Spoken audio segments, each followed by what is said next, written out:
एक छोट गाँव राहुल नामर जड़े 10 वर्षर छोट पिला रहुथिला। राहुल पढ़ारे खूब भल थिला, किंतु केबे केबे परीक्षार भयरे डरी जाउथिला।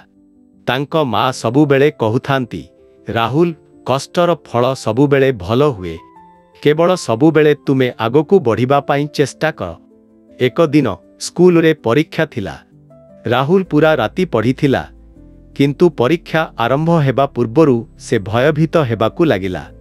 तांको शिक्षक तांकू डाकी कहिले, राहुल जदि तुमे मन देई पाठ पढ़िछ ताहेले भय करिबा दरकार नहीं।